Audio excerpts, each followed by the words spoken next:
Sveiki, kas domisi elektriniais automobiliais, ypač Renault. Tai vat kiti manęs klausia, ką pilti į Renault Zoe, Renault Kangoo, reduktoriaus, į reduktorių, kokią alyvą pilti. Tai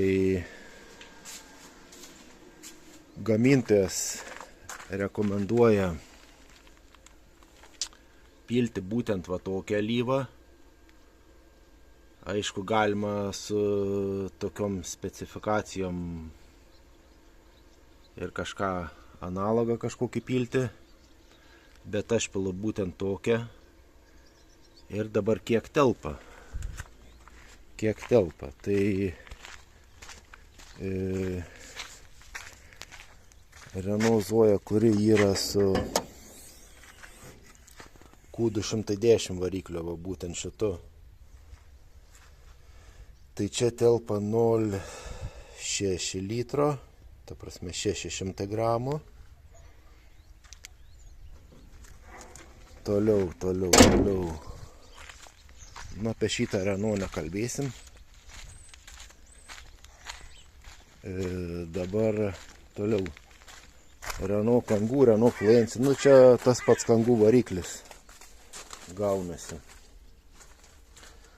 Tai va šitam Kangoo arba Fluence irgi 0,6 reduktorių telpa. Būna aš truputėlį daugiau įpilu, bet tada reikia suversti mašiną ant šono, kad pro įpilimą nebėgtų, kad geriau teptus. Bet ten 50 gramų daugiau įpili. Nes būtent šitam būna reduktorių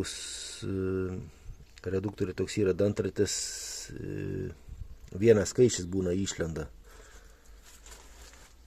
Nu, bet būna tada pašalinis garsas tokiu atveju.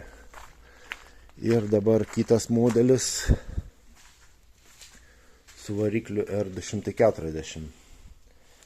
Tai va čia tam telpa 0,8 litro, būtent reikia pilti.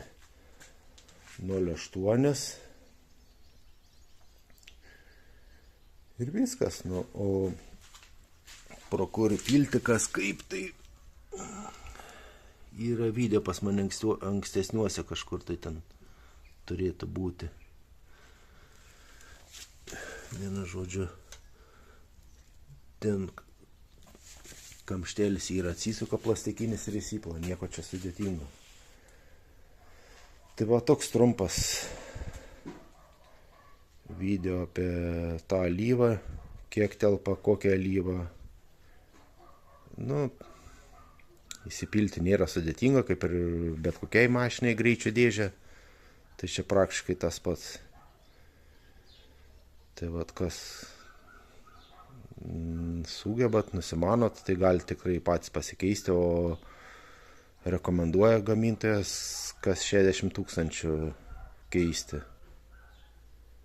Nors yra man tekę prie 22 000 mašiną 22 000 pravažiavus ir šiaip sakau pakeisiu, pasižiūrėsim, kas ten kokią spalvos alyvą, nu tai